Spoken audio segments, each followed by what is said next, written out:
हाँ, मैं डॉक्टर संजीत। आज हम डिस्कस करने वाले हैं फिस्टुला इन एनो ग्रेड 4 का केस डिस्कस करेंगे, जिसमें हम एमआरआई फिस्टुलोग्राम का जो ये रिपोर्ट है उसको भी डिस्कस करेंगे, जो फिल्म है उसको भी डिस्कस करेंगे, और विद द हेल्प ऑफ जो इसका डायग्रामेटिक प्रेजेंटेशन होगा, जो भी रिपोर्ट आएगी उसका जो डायग्रामेटिक रिप्रेजेंटेशन होगा उसको भी करके उसके बाद हम इसका ट्रीटमेंट प्लान देखेंगे। क्योंकि ग्रेड 4 फिस्टुला जो होता है बहुत ही कॉम्प्लिकेटेड केस होता है। इस फिस्टुला के केस में 2-3 इंपॉर्टेंट पॉइंट हैं। पहला तो इसकी जो इंटरनल ओपनिंग है वो 2.8 centimetre away from anal verge है। इसका मतलब है कि ये डेंटेड लाइन पे इसकी इंटरनल ओपनिंग नहीं है, इसकी इंटरनल ओपनिंग थोड़ा सा डेंटेड लाइन से ऊपर है। इसकी एक्सटर्नल ओपनिंग जो है वो 9 to 10 ओ क्लॉक पोजिशन पे है, और इसकी इंटरनल ओपनिंग जो है वो 6 ओ क्लॉक पर है। तो इसकी जो इंटरनल ओपनिंग है वो कहाँ पे है, 6 ओ क्लॉक पे है। तो अगर हम देखें गुडसॉल रूल को, अगर हम देखें तो गुडसॉल रूल के अनुसार अगर एक्सटर्नल ओपनिंग जो है 9 ओ क्लॉक पे है और अवे फ्रॉम एनल वर्ज अगर 3.75 centimetre away from anal verge है, तो उसकी इंटरनल ओपनिंग जो होती है वो 6 ओ क्लॉक पे मिलेगी। तो ये केस जो है वो गुडसॉल रूल को फॉलो कर रहा है। और उसके साथ साथ जब ये track left right ischial fossa में आ रहा है तो उसमें 2 ब्रांचेस बन रही है। एक ब्रांच जो है सुपीरियरली ट्रेवल कर रहा है और ये लिवेटर नहीं मसल तक गया हुआ है और आगे जाके ब्लाइंड हो गया है, और इनफीरियरली ये जो नीचे की तरफ आया है तो ये पेरिनल स्किन पे इसकी एक्सटर्नल ओपनिंग बनी हुई है। तो अकॉर्डिंग टू एमआरआई रिपोर्ट, हम पहले एमआरआई रिपोर्ट पढ़ लेते हैं फिर हम आगे डिस्कस करते हैं। तो यहाँ पे internal opening is noted in the posterior anal canal at 6 o'clock position approx 2.8 centimeter from the anal verge. The fistula tract arising from this opening is seen coursing towards the right side, piercing through the external anal sphincter at 8 to 7 o'clock position. After piercing through the external sphincter, the tract is seen bifurcating in 2 branches. One branch is seen ascending superiorly, abutting the surface lower surface of levator neck muscle. इसका मतलब है कि abutting मतलब होता है कि touch करना, यानी ये levator neck muscle को जाकर टच कर रही है। फिर another branch is seen coursing inferiorly up to the superficial skin in the right gluteal region with external opening at 9 to 8 o'clock. The craniocaudal length of the extra insphincteric fistula tract is to the left levator neck muscle to external opening 6 centimetre, it's 6 centimetre, no supralevator extension. तो यहाँ पे हम इस report के base पे हम बहुत कुछ सीखने वाले हैं। अगर हमें एनल कैनाल या उसके जो सराउंडिंग स्ट्रक्चर्स होते हैं अगर उसकी एनाटॉमी हमें क्लियर है तो हम इस केस को बहुत आसानी से सॉल्व कर सकते हैं। अगर हमें एनाटॉमी क्लियर नहीं है तो इस केस को सॉल्व करने में थोड़ा सा दिक्कत आएगी। तो अगर हमारे पास इस तरह का कोई कॉम्प्लिकेटेड से कॉम्प्लिकेटेड केस आता है और अगर हमें एनाटॉमी ऑफ एनल कैनाल इससे आसपास के स्ट्रक्चर के बारे में पता है तो आप विश्वास करिए आप फिस्टुला केस को बहुत ही आसानी से सॉल्व कर पाएंगे।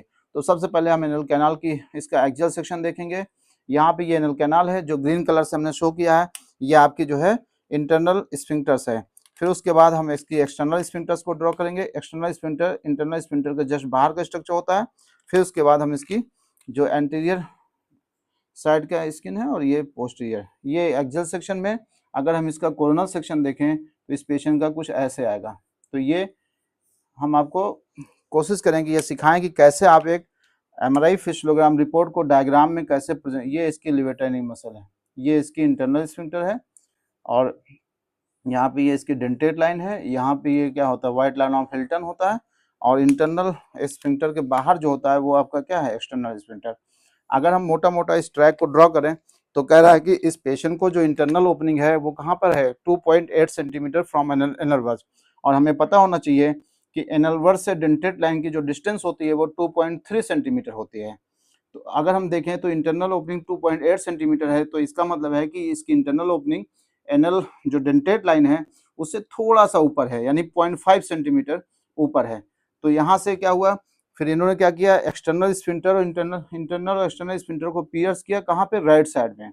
फिर उसके बाद यहाँ पे जब एक्सटर्नल स्फिंक्टर में इन्होंने पियर्स करके इस्चियल फोसा में आया हुआ है तो उसके बाद इसमें एक ट्रैक जो है towards the levator neck muscle की तरफ जा रहा है और एक ट्रैक जो है वो टुवर्ड द पेरिनल स्किन की तरफ आ रहा है। ये जो है पेरिनल स्किन की तरफ आ रहा है। तो ये इसका जो है ट्रैक है। अगर हम इसको एक्सियल सेक्शन में देखें तो इंटरनल ओपनिंग कहाँ पे है, 6 ओ क्लॉक पे। फिर यहाँ पे इन्होंने 8 इसकी जो जब यहाँ से ये ट्रैक शुरू हुआ है तो ये जो है 9 सॉरी यहाँ पे 7 to 8 ओ क्लॉक पे इन्होंने यहाँ पे एक्सटर्नल स्फिंक्टर को पियर्स किया है। यहाँ पे पियर्स किया, फिर उसके बाद इसका एक ट्रैक जो है वो चला गया 9 to 10 ओ क्लॉक के आसपास, और एक ट्रैक जो है सीधे डीप गया है। तो डीप जो टुवर्ड द लिवेटरी मसल जा रहा है वो हम यहाँ पे नहीं दिखा सकते, क्योंकि वो सीधे अंदर की तरफ जा रहा है, टुवर्ड द लिवेटरी मसल यानी सुपीरियरली जा रहा है। तो हम उसको ऐसे दिखा सकते हैं। तो ऐसे इसलिए दिखाया है कि जब ट्रैक आपका डीप सीटेड होगा, जितना गहराई में जाएगा उतना ही उसमें हॉर्सू शेप टाइप का ट्रैक बनना शुरू हो जाएगा, क्योंकि ये जो एरिया होता है इश्यूएनल इश्यूरेक्टल फोसा, ये बहुत ही डीप होता है, और यहाँ पे बहुत ज्यादा पोस्ट, जो उसको हम लोग होते हैं पोस्ट एनल स्पेस की बात करते हैं, तो ये वाला एरिया जो होता है पोस्ट एनल स्पेस में आता है। और जब पोस्ट एनल स्पेस में कोई ट्रैक पहुंचता है तो जो उसके अंदर पस इकट्ठा होता है वो हॉर्सू शेप टाइप का ट्रैक जो है वो फॉलो करने लगता है। तो अकॉर्डिंग टू जो हमारी रिपोर्ट थी उसका डायग्रामेट्रिक प्रेजेंटेशन कुछ ऐसा ही होना चाहिए। अगर हमें इस केस को सॉल्व करना है तो यहाँ पे एक दिक्कत सबसे ज्यादा आएगी। जब हम छारसूल लाइगेट करेंगे तो भाई हम तो क्या करेंगे, इंटरनल एक्सटर्नल ओपनिंग से प्रोबिंग करेंगे, और इंटरनल ओपनिंग से हम निकल के बाहर आएंगे और यहाँ पे छारसूल लाइगेट कर देंगे। जैसे अगर हम इस केस में अगर छारसूल लाइगेट करें, मान लेते हैं हमने यहाँ पे प्रोबिंग की, ये हमारा प्रोब गया, इंटरनल ओपनिंग से बाहर आ गए हम, लेकिन जो ये ट्रैक रह जाएगा जो टुवर्ड्स द लिवेटरी मसल जा रहा है, इसका क्या होगा? इसमें तो हम छारसूल लाइगेट नहीं कर पाएंगे, क्योंकि ये तो जा रहा है आपकी पेरिटोनियम की तरफ, तो ये कैसे फिर दिक्कत हुए? तो इसको ठीक करने का तरीका हम सीखेंगे पहला।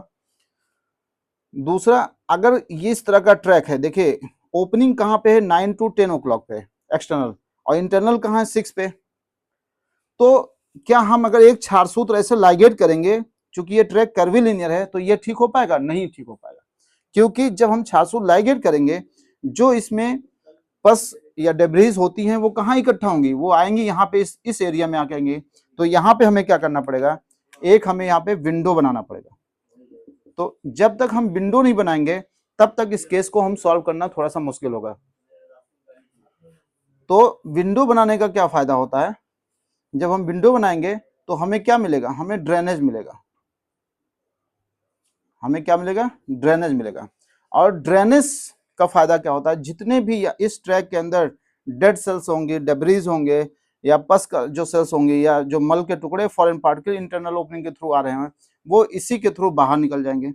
तो जितना अच्छा ड्रेनेज होगा आपके फिस्टुला के केस में, उतना ही जल्दी आपका ठीक होगा केस, और उतना ही रिकरेंस रेट कम हो जाएगा। अक्सर हम लोग देखते हैं, कई बार केसेस हमारे पास आते हैं कि छारसूत्र ट्रीटमेंट चल रहा है, या हो सकता है कहीं उन्होंने ऑपरेशन कराया, ट्रीटमेंट चल रहा है, पेशेंट बीच में फिर कंप्लेन करता है, डॉक्टर साहब जहां से शुरुआत हुई थी वहीं से फिर हमें ट्रैक बनने लगा, या हमें दूसरी जगह ट्रैक बनने लगा। तो क्या हुआ कि यानी उस केस में ड्रेनेज अच्छा नहीं हुआ। तो आपको अगर फिस्टुला सही करना है तो 2-3 चीजों का ध्यान रखना है। सबसे पहले इंटरनल ओपनिंग को आपको ढूंढना पड़ेगा। जब तक इंटरनल ओपनिंग आप लाइगेट नहीं करेंगे तब तक फिस्टुला ठीक नहीं कर पाएंगे, क्योंकि सोर्स ऑफ इंफेक्शन क्या है, इंटरनल ओपनिंग। दूसरा, ड्रेनेज। अगर फिस्टुला ट्रैक कर्वीलिनियर है या ऐसे एरिया में है जहां पे हम छारसूत्र लाइगेट तो कर दें, अगर हमें ड्रेनेज नहीं मिला तो वो भी केस नहीं सही होगा, क्योंकि बिना ड्रेनेज के आप उस केस में चाहे जितनी बार छारसूत्र बदलते रहिए, वहां पे नया ट्रैक बनता रहेगा, पस का कलेक्शन होगा, कैविटी बनती रहेगी, नया ट्रैक बनता रहेगा। तीसरा होता है, आपने इंटरनल ओपनिंग अच्छे से ढूंढ ली, ट्रैक ड्रेनेज अच्छा बना लिया। तीसरा होता है उसको सुबह शाम उसकी क्लीनिंग, फिस्टुला ट्रैक को क्लीन करिए। आप विश्वास करिए, आपका जो रिकरेंस रेट है उसको बिल्कुल मिनिमाइज किया जा सकता है। हम उसको लगभग 99.99% की तरफ ले जा सकते हैं अगर आपका ये 3 चीजें बिल्कुल क्लियर हैं। तो इस केस को हम कैसे सॉल्व करेंगे, तो पहले हम जो भी डायग्रामेट्रिक प्रोजेक्शन किए हैं, देखते हैं कि फिल्म में भी वही चीज हमें दिखाई दे रही है कि नहीं दिखाई दे रही है। तो यहाँ पे ये आपके पास एक फिल्म है, ये फिल्म जो है, इसमें जब डाई इंसर्ट करते हैं एक्सटर्नल ओपनिंग के थ्रू तब की ये फिल्म है। तो यहाँ पे देखिए हमें ट्रैक जो है ये दिखाई दे रहा है, ये क्लियर है, बिल्कुल व्हाइट व्हाइट सा जो ट्रैक देख रहे हैं यहाँ पे, एक ट्रैक तो ये दिख रहा है, ये कि यहाँ पे देखिए बाइफर अलग से दिख रहा है। तो ये हो सकता है कि आपका जो है, जो यहाँ ना जो इन्हें ब्रांचेस हैं वो यहाँ पे दिखाई दे रहे हैं। यहाँ पे देखिए 2 पार्ट में ट्रैक दिख रहा है, यहाँ पे भी ये ट्रैक, ये इसका जो है ये है इसका सेजाइटल सेक्शन। सेजाइटल सेक्शन अभी हम आपको दिखाएंगे। सबसे पहले सेजाइटल सेक्शन कैसे देखते हैं, ये है बैकबोन, ये है सैक्रम, ये है कॉक्सिक्स, और ये जो है ये वाला जो देख रहे हैं ये आपका है रेक्टम, और ये जो व्हाइट व्हाइट सा देख रहे हैं ये जो है मल के टुकड़े हैं, यानी ये पेशेंट को यहाँ पे स्टूल भरा हुआ है रेक्टम में, ये व्हाइट व्हाइट सा जो देख रहे हैं ये रेक्टम है, फिर हम जब इधर नीचे की तरफ आते हैं, ये देखिए एनल कैनाल है, और एनल कैनाल में देखिए ये वाला एरिया, ये एनल कैनाल ये है पूरी, ये पूरी एनल कैनाल के बीचों बीच में देखिए दिख रहा है। तो जब आपका ये ट्रैक बिल्कुल बीचों बीच या इस तरफ दिखे तो इसका मतलब ये एंटीरियर साइड में दिखता है। तो यहाँ पे हम ट्रैक देख सकते हैं, ये इसका सैजिटल सेक्शन है।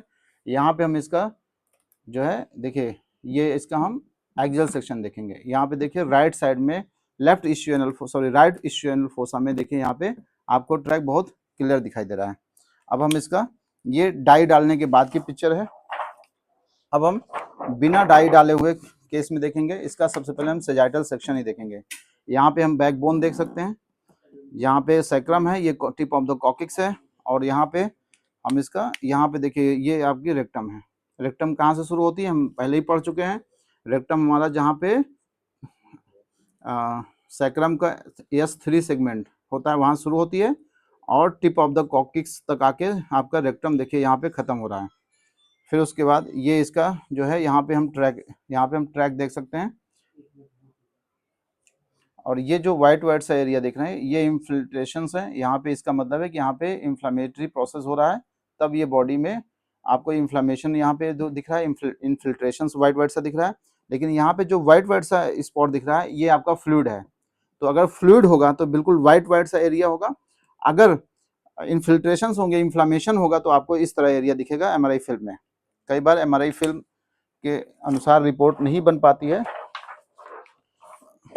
तो ये फिल्म के द्वारा हम थोड़ा सा कंफर्म कर सकते हैं कि जो रेडियोलॉजिस्ट के द्वारा रिपोर्ट बनाई गई है वो सही है कि गड़बड़ है। तो यहाँ पे हम देख सकते हैं ये इसका देखिए, यहाँ पे ये इसका जो है कोरोनल सेक्शन है। कोरोनल सेक्शन में हम ये वाला देखिए, यहाँ पे ये दोनों बटक्स देखिए, ये दोनों बटक्स हैं। ये इसका देखिए वाइट से जो स्पॉट देख रहे हैं लेफ्ट साइड में देखिए ज़्यादा वाइट है। यहाँ पे देखिए लेफ्ट साइड में ये देखिए, ये यहाँ से 9 to 10 o'clock तक देखिए ये गया हुआ है। फिर यहाँ देखिए ये वाइट से जो स्पॉट देख रहे हैं यही ट्रैक को हम देख रहे हैं। यहाँ पे भी देख सकते हैं हम ट्रैक को, ये देखिए ट्रैक को, और ये आपका जो है इशियोप्यूबिक रैमस है। ये बोन जो है ये इशियोप्यूबिक रैमस है, ये आपके बटक्स हैं। अब हम आपको यहाँ पे देखिए ट्रैक, बहुत क्लियर ट्रैक आप देख सकते हैं। ये इसका एक्सटर्नल स्फिंक्टर है, ये इसका एक्सटर्नल स्फिंक्टर के बाहर ये देखिए ये राइट साइड का इश्यूएनल फोसा है। क्यों इश्यूएनल फोसा है? यहाँ पे देखिए जहाँ पे मेरी दोनों फिंगर्स हैं ये क्या है, इशियोप्यूबिक रैमस है, सॉरी ये इशियल टुबरोसिटी है। इशियल टुबरोसिटी से यहाँ पे क्या जाता है, इशियोप्यूबिक रैमस जाता है, और यहाँ पे क्या होता है, प्यूबिक सिम्फाइसिस होती है। ये हमारी एनल कैनाल है। एनल कैनाल के बाहर देखिए ये जो है एक्सटर्नल स्फिंक्टर है। इंटरनल स्फिंक्टर आपको इस रिपोर्ट में नहीं, मतलब फिल्म में नहीं दिखाई देती, सिर्फ आपको एक्सटर्नल स्फिंक्टर ही यहाँ पे आप देख सकते हैं। एक्सटर्नल स्फिंक्टर के बाहर देखिए ये ट्रैक कैसा है, कर्वीलिनियर है, घुमावदार है। ये लगभग 9 to 10 से शुरू हुआ है, फिर यहाँ आया है 7 o'clock पे देखिए एकदम से टर्न हुआ है, फिर 6 o'clock की तरफ गया है। तो जैसा कि रिपोर्ट में मेंशन है, लगभग फिल्म में भी हमें बिल्कुल सेम टू सेम वही मिल रहा है। तो ये आपका जो फिल्म था और जो ये रिपोर्ट थी वो लगभग मैच कर रही है। अब हम इसका ट्रीटमेंट प्लान करते हैं कि ट्रीटमेंट कैसे करेंगे। तो अकॉर्डिंग टू रिपोर्ट ये इसका डायग्नोस्टिक प्रेजेंटेशन है। देखिए अभी हमने देखा था कि इंटरनल ओपनिंग कहाँ पे थी, 6 o'clock पे, इंटरनल ओपनिंग 6 o'clock पे। फिर ये 7 to 8 o'clock पे इन्होंने एक्सटर्नल स्फिंक्टर को पियर्स किया। फिर यहाँ से एक ब्रांच जो गई वो 9 to 10 o'clock पे इसकी एक एक्सटर्नल ओपनिंग बनी। और यहाँ पे जो हमने ये दिखाया है, ये वाला ट्रैक हमने इस वाले ट्रैक को दिखाया है, क्योंकि इस वाले ट्रैक को हम यहाँ पे इस सेक्शन में, ये एक्सियल सेक्शन में नहीं दिखा सकते क्योंकि ये बहुत डीप है। और ये कितना डीप है, लगभग 6 सेंटीमीटर, पेरियनल स्किन से लेके यहाँ तक की जो लेंथ है टोटल वो 6 सेंटीमीटर, यानी यहाँ से जो ट्रैक अंदर गया है वो पेरियनल स्किन से 6 सेंटीमीटर अंदर गया है। और हमने जब एनाटॉमी ऑफ एनल कैनाल पढ़ रहे थे तो हमने आपको बताया था कि पेरियनल स्किन, ये जो पेरियनल स्किन है यहाँ से लेके लिवेटर यानी मसल की जो लेंथ होती है, जो टोटल यहाँ से लेंथ होती है, इसको हम डेप्थ भी कह सकते हैं, वो होती है लगभग 5.67 सेंटीमीटर या 6 सेंटीमीटर। तो अगर आप एनाटॉमी ऑफ एनल कैनाल में जाएंगे तो हम देखेंगे कि जो हमने वहां पढ़ा था यहाँ पे इस रिपोर्ट में लगभग सेम मिल रहा है, क्योंकि पेरियनल स्किन से लेके लिवेटर यानी मसल तक जो ये ट्रेवल गया है, ट्रैक गया है, उसकी टोटल लेंथ आ रही है, क्रैनियोकाउडल लेंथ आ रही है वो 6 सेंटीमीटर आ रही है।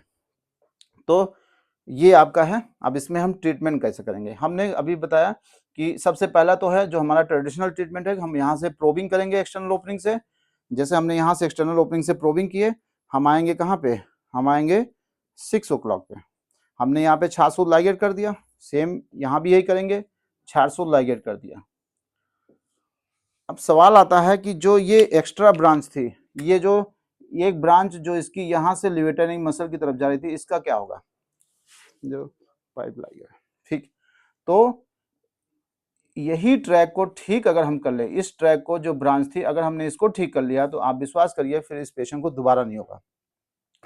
ये हो गया इस लेवल, हम जब कोरोनल सेक्शन में देखते हैं, लेकिन जब इस ये ट्रैक कैसा है, ये ट्रैक घुमावदार है, ये ऐसा है। अगर हम सही से देखें तो इस जब हमारा क्षार छेदन भेदन लेखन करेगा, तो जो फिस्टुला ट्रैक के अंदर अनहेल्दी ग्रेनुलेशन टिश्यू थे, जो बैक्टीरिया था, जो पस था, अब वो निकलेगा कहाँ से। अगर हमने एक छासूत लाइगेट कर दिया एक्सटर्नल ओपनिंग से इंटरनल ओपनिंग, तो ड्रेन कहाँ है, इसमें ड्रेन नहीं है ना। तो ड्रेन करने के लिए हमें क्या करना पड़ेगा, इसी 6 o'clock के या 7 o'clock के आसपास एक बड़ा सा हमें क्या बनाना पड़ेगा, एक ड्रेनेज पॉइंट बनाना पड़ेगा। जैसे हमारे किचन में पानी निकलता है, अगर हमने सही से ड्रेनेज नहीं बनाया तो वो तो पूरे घर में फैलेगा, तो हमें एक ड्रेनेज पॉइंट बनाना पड़ता है। तो इसको हमें ड्रेनेज बनाना पड़ेगा, जिसको हम लोग कहते हैं कि आर्टिफिशियल विंडो बना के हमें ड्रेनेज बनाना मतलब लेना पड़ेगा। तो एक क्षार सूत्र हम क्या करेंगे, 9 to 10 o'clock से एक्सटर्नल ओपनिंग से हम प्रोबिंग करेंगे, और यहाँ पे एक क्षार सूत्र हम यहाँ लाइगेट करेंगे, और एक क्षार सूत्र विंडो से लेके इंटरनल ओपनिंग को लाइगेट करेंगे। तो यहाँ पे हमें 2 क्षार सूत्र लाइगेट करना है, एक एक्सटर्नल ओपनिंग टू विंडो और विंडो टू इंटरनल ओपनिंग, तब जाके ये केस बहुत आसानी से ठीक होगा। ये तो यहाँ हो गया, लेकिन इस वाले ट्रैक का क्या है, जहाँ पे क्षार सूत्र हमने लाइगेट नहीं किया, तो इसमें हम लोग क्या करते हैं, जैसे हमने क्षार सूत्र यहाँ से यहाँ लाइगेट किया, तो जो ये वाला ट्रैक है, इसमें देखिए बहुत से डॉक्टर क्या करते हैं, जैसे स्कूप आता है, जो एक यंत्र होता है, उसको हमने यहाँ किया, हमने उसको क्या कर दिया, जैसे मान लेते हैं ये फिस्टुला ट्रैक हो, आपको पता है फिस्टुला ट्रैक में अनहेल्दी ग्रेनुलेशन टिश्यू बहुत ज्यादा होते हैं, एक थिन लेयर की स्किन यहाँ पे टिश्यू होता है, यहाँ पे बैक्टीरिया होगा, यहाँ पे पस सेल्स होंगे, यहाँ पे फॉरेन पार्टिकल होगा।